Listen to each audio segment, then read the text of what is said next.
Welcome to Fix Your Belief Systems, the podcast where we dive deep into the belief systems that shape our lives and hold us back from achieving our dreams.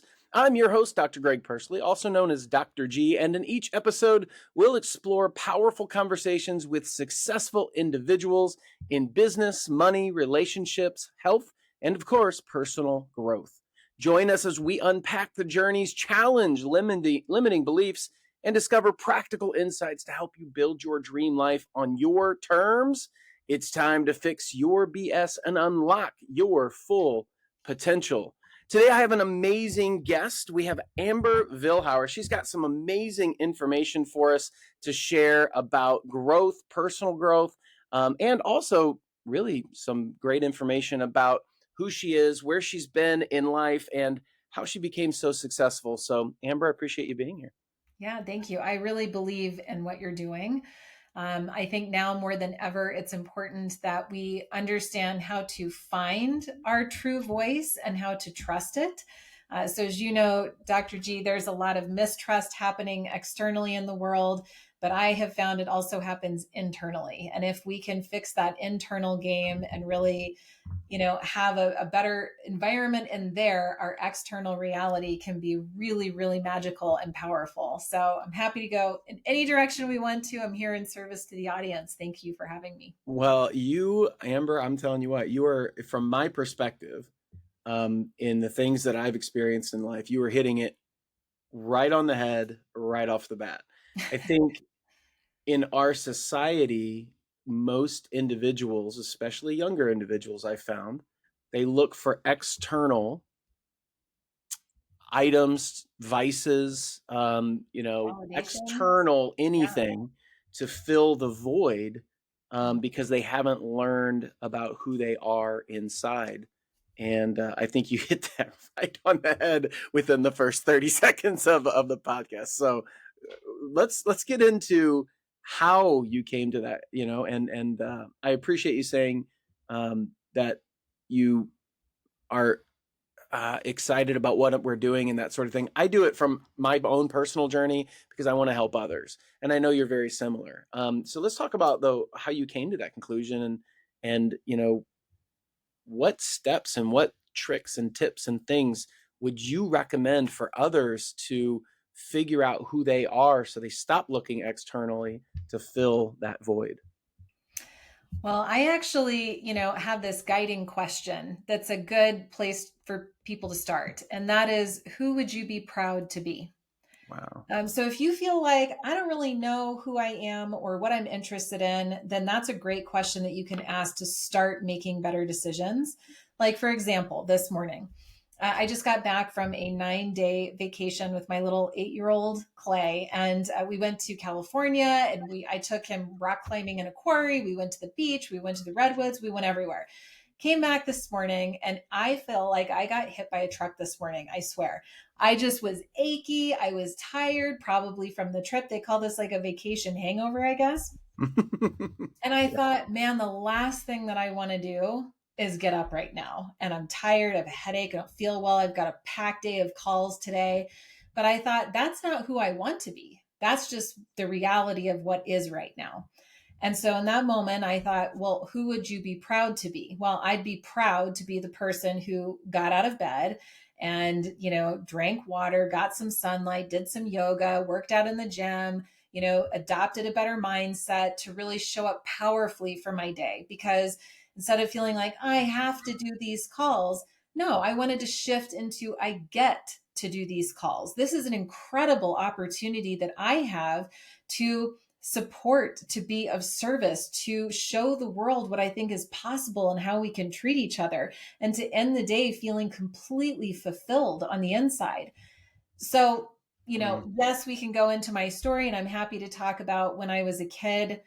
I felt as worthless as maybe a human being could feel. I adopted this early belief that it was safer in the world to be invisible, so that it was best not to use my voice and not to be seen and heard. But that developed an unmet need for those very things early on. And it would take the better part of my 42 years around the sun to really understand how much of an unmet need that was. And only when I could meet my own needs internally did my external world shift. And all of a sudden, I wasn't grasping. I didn't Mm, have the same level of unfulfilling busyness. You know, everything in my whole worldview changed. And now there's a deep um, love, there's a deep peace, there's a respect for myself, but also the world and how we all mm, work together and coexist in this planet. So, I mean, I think that again, what you're doing here is important because we are not burying our head in the sand and avoiding and escaping. We are normalizing this conversation and saying, "Hey, let's tackle this head on so you can get your life back." yeah, that is amazing. There was a lot to unpack there, so I'm writing questions down as we go, and so there's a few things I want to talk about. So a mentor of mine from years ago, his name's Jesse Itzler. Mm, sure. He uses a similar phrase, but he says, "Remember tomorrow." Mhm. And so your phrase, "Who would I be proud to be?" kind of heads into that because it's like if tomorrow happens, tomorrow's most likely going to come about. If I looked back at today, who would I be proud to be? And in the moment, you can say, "Remember tomorrow, remember myself tomorrow." And the decisions I make now will affect that person tomorrow. And did I get better or not? My statement, the one that I say all the time, is it's only one day. And some people take that negatively and some people take it positively. I mean it positively. So let's say I get back from a vacation and I'm tired, like you had just mentioned, and or I don't feel well, or I have that vacation hangover. My thought is it's only one day. It's only I can push forth and I can be who I need to be to show up for the person that I want to be tomorrow because it's only one day. I'll probably feel better tomorrow, or tomorrow will have different circumstances. In Sure. fact, I really think that is the key to success. It's doing the things that are on your calendar to do regardless of how you feel about them in the moment. And that's why I live my life personally on a calendar now, because like you said, in my 43 years, for a long time, I didn't have that mentality. I was very reactive, and I think I was very reactive because I didn't know who I was inside. So talk to me for a second about, you talked about when you were younger, you had this you developed this identity of it was better to be invisible. Hmm. Let's unpack that because I think a lot of people live there, especially now with social media, and you're comparing. So many kids are comparing themselves to this fake world, fake reality, which is kind of an oxymoron. But how Sure. did that happen to you, and what why did you develop that belief? Well, I do want to start by saying I'm not a victim here. And I do look back at this as the ultimate blessing because it brought me to this moment. But back then, when you're a little kid and you're still developing your brain and your Mhm. emotional regulation and everything, and let's be honest, like when we were kids, it's not like our parents were necessarily teaching us all of these things, maybe in the way that we would be teaching our children now, right? But my situation was I was raised by a single mom and Mhm. I knew I was loved. I knew I was safe, but she was gone all the time. She was either at work or she might come home and put me to bed and then she would leave and she would go out dancing to blow off steam or, Mhm. do something for her to fill her cup back up. And I just remember having this sort of terror of like being alone. And then with me was my older sister, who really resented having to take care of me when she was just a kid herself. So that played out in me, let's play, let's play, let's play. And she would slam the door in my face or yell or, just kind of bully a little bit. Not that I blame her now. She was just a kid herself. But back then, it was either I was alone or I was rejected, or there would be this scenario where I would get punished for things that I didn't even do because my sister would say something that was misunderstood or whatever. And now I'm getting punished. So I thought, well, geez, best to just keep to myself. And then I started in school. But I didn't know how to make friends. Nobody taught me that. I just didn't have any. And then I think because I felt so, not included, I didn't belong. I just started to really hurt. And I started connecting these dots of like, nobody wants me. Like, there's something wrong with me. Like, really wrong if everywhere I go, people don't want me around. And then that manifested into this insecurity that I was like a magnet for bullying. Mm. And then, the story continues. Like, as I went into middle school and high school, it got more aggressive. And again, this whole time, I was like, why is this happening to me? Like, I'm a pretty good person on the inside. Why does nobody see this? But in my book, Infinite Impact, I have a whole chapter dedicated to this story when I was 16 years old, where um, somebody had told me a secret and said, "Oh, you better take this to your grave." And so then I shared the secret because it was morally the right thing to do. It was wrong what was happening. And so it was funny. The first time I tried to use my voice, um, the person who initiated all of this was very upset and ended up setting up a party for me. And I was jumped by 5 girls that night, badly Mm. beaten and embarrassed. And that was kind of the point. There were about 60 to 80 kids that were all at this party just watching. Nobody stopped it, nobody said it was wrong. And it was just reinforcing this belief of, I deserve this. And again, best to be invisible, because when Mm. I speak up, bad things happen. When I am seen, bad things happen. So now you can imagine into my 20s and I start this business, why on earth would I want to go do marketing videos? Like, why would I want to go on stages in front of 2,000 people and share my beliefs with them and use my voice? So this is something where I had to really do some deep work of, who would I be proud to be? Well, I'd be proud to be somebody who can use her voice and can learn confidence and can stand on her own and all of these things. And it was not an easy journey, but I will say it's incredibly rewarding that now authors all around the world come to me because they too have these beliefs that when I'm seen and heard, bad things happen.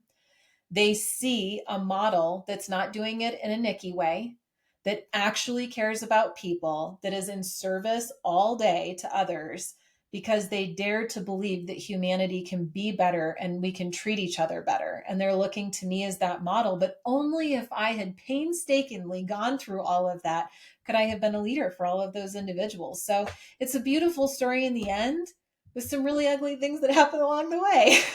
Well, it's interesting. Thank you for sharing all of that. I know you're being very vulnerable in sharing that, but you do share a lot of that in the book, and I appreciate you bringing that up as well. You also have an assessment that everyone can take in order to really figure out where they are and how they can potentially utilize your teachings in helping themselves out. And so I appreciate you doing all that work because you know most people. Instead of doing that work, because I call it work because it's painstaking, like you mentioned. It is internal, it is looking inside, and it's being, instead of being the victim, like you mentioned earlier, you're like, I'm not the victim. You took responsibility for your beliefs, your thoughts and viewpoint and perspective, and analyzed all of that and said, maybe there's a different way of looking. And I have a very, I don't want to say similar in the fact that a lot of the same beliefs came about, a lot of different ways to get there. But the point is that if you are someone who has gone through something when you were younger, whether it was an emotional thing, a mental thing, a physical thing, or all of them, there are tools out there and people that have gone through it. Instead of covering it up with a vice, which is what most people do. And that vice could be a range of negative things: alcohol, drugs, you know, Gambling, gambling. affair. Yeah, right. Like there's so many. There also could be things that you're using as a vice that most people wouldn't think are negative, but they're actually being used to cover those things up. One of them is actually working out. I've seen people Oh, who sure. became gym rats simply Yeah. because that was their escape. If I get Mhm. big enough and strong enough, I can fight these demons. And you're like, Mhm. well, not really. Yeah. So talk to me a little bit about that process, because I think so many people are in their 20s and 30s and 40s and sometimes even older, and they had a belief from when they were young that they developed, and they're still thinking that same thing. What is, simply put, what is the first step? Because that's where you got to start. What is that first thing you go, Amber Yeah. said I should, blah. So how I opened the book is in 2019, I had hired this mentor and consultant, and I was really frustrated by my business growth. Like I was doing very well, okay, but it was like, how do I get that next level up? I'm always in competition with myself. So I hired Ken, and Ken, at one point in our conversations, he just looked at me really strangely. I'll never forget it. And he said, Amber, why do you think you're so busy? Mm. And I remember thinking, what is this guy talking about? Where I'm asking you how I can scale. Why are you what? And I'm like, okay, Ken, I'll bite because I want to know my potential at every day. Like, I don't know. That's why I'm so busy. And he goes, okay. And he never said what was behind that question, but I could feel he saw something that clearly I wasn't seeing myself. And yeah, sure, I knew I was busy, but like I was doing it really well. I mean, I was a mom at that time. Well, I'm still a mom, but young mom at that time, operating a big business, on my road to Inc. 5000, navigating a team of almost 40 people. I mean, making great change. I was very personally fulfilled. So I just thought it was a weird question. But what I did know is that there was some blind spot, something I could feel it. I didn't know how to label it. I didn't know how to get there myself. So I kept like paying all of these people to help me. And it really wasn't very effective, except that one question, I would say, haunted me. And it was enough for me to like start thinking like, what could it be, and going inward. And I had really done a lot of like the Tony Robbins work and stuff. So like I thought I was beyond all of that, not like in an egoic way, but it wasn't like personal development was new for me.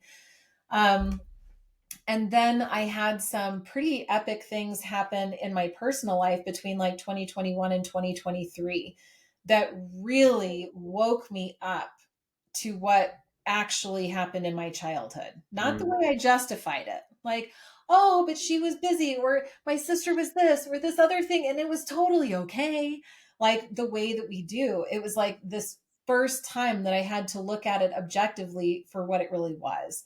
And it scared me because it challenged all of my beliefs. And I also challenged like this coping mechanism that I had had of creating this busyness and this hyper control out of like this terror of abandonment or something, or whatever it was, because we all have our different stuff. But only when I saw that did it give me this desire to jump in with both feet into the deep end of the pool and see what was waiting there for me, because I knew that running as hard as I had been running wasn't going to cut it anymore. I Mm. was exhausted. And you know what? I was only getting older, and I'm doing the math, and I'm like, I can't keep all of this up, this identity of perfection. I can't keep going at this level. It's going to burn me out completely. So the only other option was to go into the abyss. And yeah, it scared me. I didn't know what was in there. It's like all of what I thought was the way the world worked. There was this possibility that it worked in a different way. And that's very troubling to somebody. I had professional help. I did have a therapist. And then I had somebody who really helped me navigate deep into psychology in a different kind of way, and really understanding underlying beliefs and behaviors and unmet needs and the subconscious, and how we can atone memories and rewire and all of these really interesting things. And it wasn't like hypnosis where I was just submitting to somebody else and they were in control. I was being taught about psychology so that I could regain control for the first time. And I saw how these beliefs were creating these feelings, and the feelings were creating these thoughts, and these thoughts were creating these behaviors. And when I looked at it like a linear process, I thought, I can control this. And so, belief by belief, I started really unpacking what I believed in the world. And then, for the first time, looking at a conscious choice behind each one. Would I consciously choose to hold the belief that when I am seen and heard, bad things happen? Mm. No. Why would anybody consciously choose that? That would be a terrible belief. Well, if I wouldn't consciously choose it, how can I shift it, adopt a different belief, embed it, and train that in my system so that I have a new way of seeing the world and operating in it? That's the hard road, Dr. Greg. I'm just going to tell you, like, it took me years. I spent well over $100,000 on the training. It was intense. There were a lot of tears. It was exhausting. And the last thing that I'll say to give the listeners hope is that it was in the beginning of 2023 where I got this message inside, like by intuition, divine intervention. And it said, it's time to write the book. And I thought, oh man, I've just been through all this stuff. Like, I don't want a big project like that. But I said, okay, if I'm supposed to write this book right now, is it going to be on like how to launch your book and build your brand online? Because that's what my business was about. And I thought, okay, of the thousands of people that I've spoken to over the years, what do they all have in common? Instantly, the answer was they are all out of alignment. And I thought, out of alignment? What does that even mean? I don't even think I've said that before. I start unpacking the real nature of my work. Yes, I launch books. Yes, I build websites. Yes, I can teach you about digital marketing, but what's the real work I do for people that they don't even know they're hiring me for it? What I really do is I help them to find their authentic voice and to trust it. I help to shift their beliefs so they start believing in themselves for maybe the first time, genuinely and deeply, through this process of getting into alignment. And then from there, they can execute anything with confidence in a way that feels in line with their deepest values, beliefs, and needs. That is congruence. You mentioned the assessment earlier. Mm-hmm. When we are operating from a place of genuine alignment, the right people will be attracted to you like a magnet, both in your network and your following. Sales will become effortless. It will feel like you are in a magic show. When you are out of alignment, coping, you're busy, you're stressed, you're putting on a facade, right? Just trying to hold it all up a little bit longer. That's when you get mixed results. And it's like, how come sometimes it works and other times it doesn't? It feels like I have a blind spot. That's the difference between being in and out of alignment. You could go down the road of deep PTSD, trauma, and healing, which I am an advocate for, absolutely. And the book Infinite Impact teaches a way of creating a business avatar and helping to understand their deepest thoughts, beliefs, needs, and behaviors. And the kind of grand aha and reveal is that through this very quick, simple, fun process, it actually becomes a mirror into yourself so that you can really start to easily see what you needed all along. And as long as you're focused on meeting your own needs, you will feel free in the world.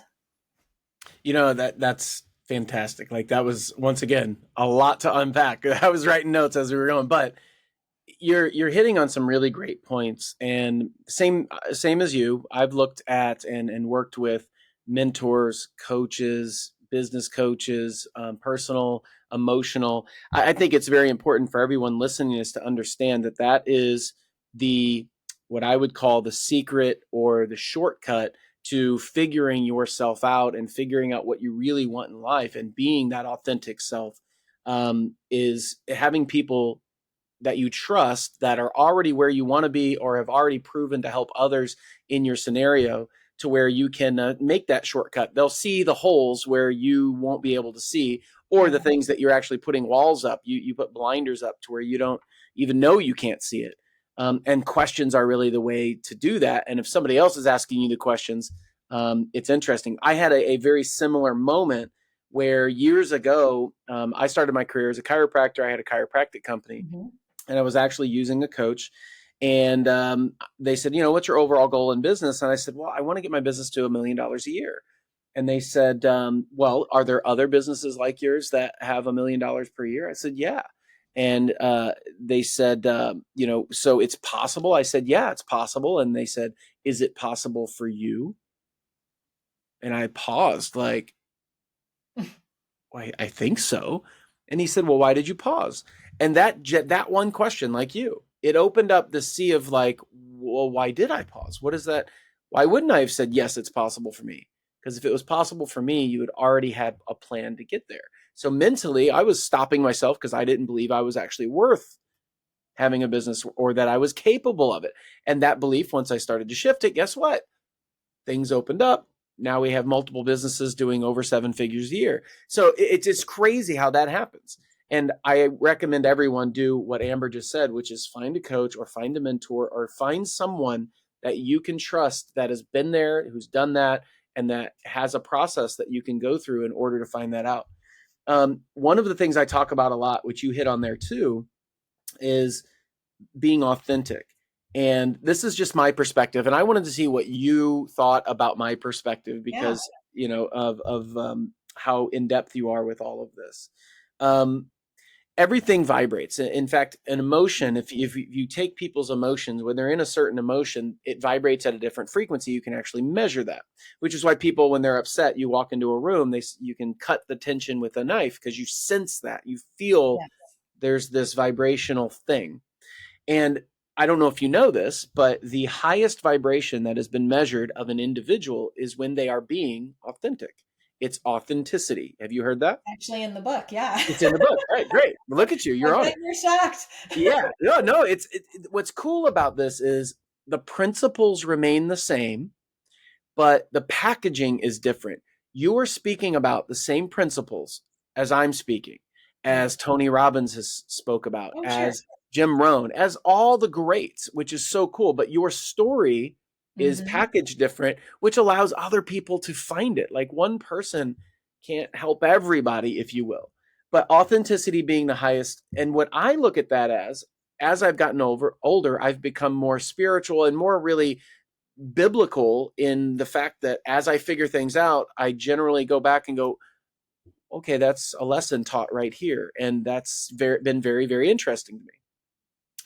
But when you're inspired, it's because you're in your authentic state, your highest vibration, and you're inspired, which means you're in spirit. You're here, your spirit is aligned with why you're here. And I talk about that a lot, and it's hard for a lot of people to grasp. But I wanted to hear your perspective on that because it is so in line with all of this. And then I'm going to tell you one of my process that you can use or whatever, something that once again, when I was inspired, I was like, oh, this makes sense. And I've used it as a headline talk for years. And I'll kind of explain that in a minute. Um, but tell me about that, the authenticity, the inspired, the in spirit, how that all comes together so people can figure that out and then live their freest, greatest, what do they call it now? Their best life. They're living their best I life. love I that. hear that all the time. I'm living my best life. Yeah. Uh, that's a really good question. I mean, I wonder how can you get somebody to believe in themselves if they don't already believe in themselves? Because that's really where it comes from. We all have an instinct inside of us, right? Like your intuition. It's when you're driving down the road and you take a left, and that voice inside says, I think I was supposed to take a right back there. That's not your brain thinking that. That is a deeper instinctual gut feeling that doesn't have any evidence to the contrary, that is signaling to you something feels off here, right? We've all had that happen. So, this is one way that you can look at your authentic voice. Most people have that turned down because they don't trust it for some reason. Mhm. And there's a slew of reasons why. We don't need to unpack it. It's just that either usually you're a person that listens to that voice or you don't. And some people have never even known how to identify it. But that's why I like using the driving example. Like something feels off about this moment to me. That's that third voice. Some people call it the voice of God. I mean, everybody has a different interpretation of it, but it's different than your brain, that is a logical thinking, processing supercomputer that is designed to keep you safe. And so it's interesting that sometimes your brain and your intuition can be at odds and combat each other, and you just have to decide which one is going to win in the moment. Like, for example, in this moment, my brain could signal, Amber, whatever you do, don't share the story of when you were 16 years old, because what if there's somebody in the audience that thinks that this thing, or you're triggering this thing, and then da da da da, and you're like planning your escape route. And it's like your brain has gone hysterical over this moment, creating all of these scenarios that are totally catastrophic, right? Like if I share that one story, your deeper intuition just already knows the power of expression and connection and honesty, especially in a world full of mistrust.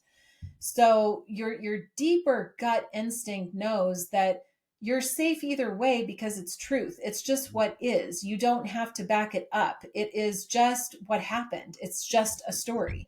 And if somebody in the audience is going to judge it or shame it, that says a lot more about them than it does about me. Okay? Because I'm just sharing a story that's factual that happened. And I can choose to believe that I am safe in the moment of sharing.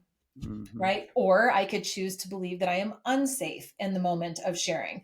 And so the common denominator here is it's really up to you and your choice that is going to determine the outcome of your life. Now, it just so happens that when I share that story, I get an outpouring of love and support and connection every time I share that story. I've never once had anybody get mad that I shared that story, but I was deathly afraid of sharing that story for a long time. Why? Because I was ashamed of it. I was absolutely ashamed that I could ever be in a situation like that. I thought it spoke volumes about all the bad sides of me, right? So really we have to get out of our own way, but that authentic voice is like that deeper knowing that like your brain catastrophizes, your authentic self just knows. It's a deeper, quiet whisper. It doesn't need to shout for attention. It's a deeper, calmer knowing. And you can choose what you want to do with that. You can journal it out if you're not ready to share it publicly, because I will say that right now we have to be a little mindful of the environment in which we're speaking into. You want to make sure that you're prepared for that one way or another. But I believe that this life is about walking that more spiritual journey, as you said, daring to share with others your experience to help others on their journey. Because let's be honest, the human experience is extremely painful and challenging and confusing. So if we don't help one another, what are we really doing? I mean, I guess that's a question I would have you ponder. I agree with you. And what's interesting about that is I've heard other people talk about, because you just mentioned, getting yourself to be happy. And people will say, well, isn't that being selfish?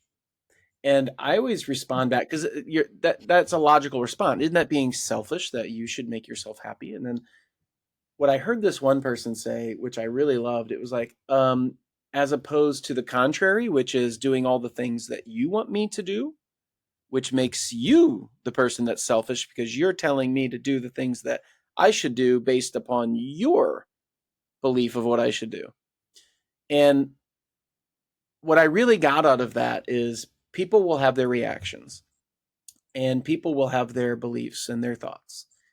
But if you can align with who you really are, and that song, Let Your Light Shine, I'm going to let this little light of mine, I'm going to let it shine. That's really what that is to me. It's letting your purpose, your reason for being here come out. What's interesting is so many people get stuck in this world where they don't know what that light is. They haven't spent time looking for it. They haven't spent time figuring it out. So I always explain it like this, and I think you do as well. Life is all about experiencing life. You experience life and you pay attention to if you like it or if you don't, whatever experience you're having. If you don't like it, then you do less of it. You take it as a learning experience. You are grateful for that learning experience and you do less of it. If you do like it, you're grateful for the experience, for learning that you do like it, and then you do more of that. And when you talk about journaling, people, I tell them, journal all of the assets, all the things that you do like, and journal all the things that you don't like. And so then you turn the things you don't like into the things you do like by creating different versions, different examples, different things. Well, I don't like this, so I'm going to start doing this instead. And life becomes a lot more enjoyable because most of the time your emotions are enjoyable emotions. And what happens? Well, everybody around you sees that you are a happier, more enjoyable person, and they want to be like you because you seem like you've got all your stuff together. And it's not that you have all of it together, it's just that you have more together and more in alignment with who you are than most of the people around, because most people don't take the time to actually look inward and meditate and figure out who they are and what they like and plan their life accordingly. And what's so cool about this, Amber, is that we are talking about the same stuff. Mhm. We're just doing it in a way that has a different package so different people can hear it. Because not everybody will hear it when I say it, and not Sure. everybody will hear it when you say it. And I think that's so cool. And I'm so glad that you were able to share a lot of that with the audience. Well, and if I could, there's one more piece to this that I think might help. Oh, So absolutely. the phrase that I use is elevate every experience. Elevate every experience. And just saying that brings me joy. So what that means is it's making a choice in this moment to make this moment better. How can I do that? Well, in this moment, I can smile, right? I can tell a joke. I can be vulnerable or funny or honest or whatever it is. And maybe that will lighten the mood or create a better connection between, myself and Greg or you as the listener. Or maybe I can do something that brings me enjoyment. Like in my background right now, I have twinkle lights. If you know anything about me, everywhere I go, there's usually twinkle lights because they make me happy. That's a way I can elevate my experience. So you can do this for yourself or you can do it with others. Like when somebody's coming into my Zoom room, the first thing I do is I greet them with a big, enthusiastic hi that's genuine. And it's a choice that I have in that moment. I could have just been like, oh, hey, what's up? And been like really flatliner or rushed or unprepared or whatever it is.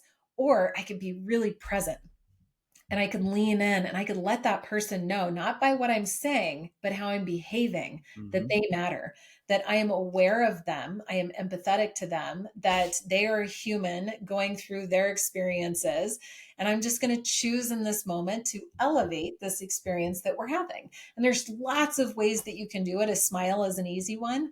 But maybe experiment with that. Just one little tiny hack to go about your day at the end of this episode. Elevate every experience. Do it with your kids, your spouse, strangers, especially, and most importantly, with yourself, because only when you are operating from wholeness can you shine that light in the world. It is so evident and so undeniable. People will just constantly want to communicate with you, which offers a whole other set of challenge potentially because they want what you have. And it's really just wholeness on the inside. That's really where it comes from. Wow, that's really fantastic. I love that. Elevate every experience. The old triple E. Elevate every experience. Well, Amber, I really appreciate you sharing all of this. And everybody, we are going to have her links. All of her links are going to be down in the comment section or in the description. You can click on her links. You can go see all of the social media. You can also go to her website. You can also have a link to her book. You can purchase her book. Our goal is to make sure that as a listener, you can use Amber's information, her stories, the things that she's already gone through to catapult your life into a more improved or better direction. It all starts with your beliefs, which are really a thought that you keep thinking, and your emotions, which come from your thoughts, and your actions, which come from all three of those things. And if you can really work on that inner work, your life will change dramatically, just like Amber's has, just like mine has, and countless other individuals. So you, as the listener, you have a choice now because you're aware of this. You can look up Amber's information and you can start that journey right now, which I would highly recommend. So, Amber, any final thoughts or anything you'd like to say? Last thing I'll add is just a reminder, no guts, no glory. That's also a phrase my mom used to say to me a lot growing up. And it really rang true because at the end of the day, when I didn't know what to do, with finances, with this relationship and the business and what I was being faced with. At the end of the day, I could think no guts, no glory. And it reminded me that I can move through my fears. I got this fortune cookie once that said, do the thing you fear, and the death of fear is certain. Mm. And I was like literally afraid of everything my whole life. I still have fears, and I methodically chip away at those one at a time. I remember no guts, no glory. Do the thing you fear, and the death of fear is certain. And it helps me conquer fears all day long. And it has been a huge contributor to my success and the way I parent my kid too. So hopefully that adds something special into your life. And thank you, Dr. G, for this opportunity. I really enjoyed the conversation. I enjoyed it too. It could go on for a long time. I love that. Do the thing you fear, and the death of fear is certain. Because really, fear is just the unknown. You're just worried about what might happen. But if you take action, then you know. Then you're not afraid anymore. It's so seems so simple. I think we make life too hard sometimes. I really do. Oh, I think life's a lot easier than what we make it. yeah. Absolutely. Well, thank you, Amber, for being here. I really appreciate it. Everybody, I'm not kidding. Click the links, join Amber's groups, go join her community, and learn from her, and get the book as well. I appreciate you being here, Amber, and thank you, everyone, for tuning into this episode of Fix Your Belief Systems. I hope you've gained valuable insights and inspiration to challenge your own belief systems. If you are ready to take the next step and join the Fix Your Belief Systems community, which is dedicated to your personal transformation, check out my coaching groups. Also, check out Amber's information as well. Click on the links in the description. You have a choice now. Take that action. So we will all work together to build your dream life and really create the life that you want to create, as opposed to just ending up somewhere in the future, because you're going to end up somewhere. You might want to create it the way you want it. Remember, the only thing standing between you and your goals are your beliefs and your actions. So let's fix them. Until next time, keep believing in yourself. And as always, I'm here to fix your BS.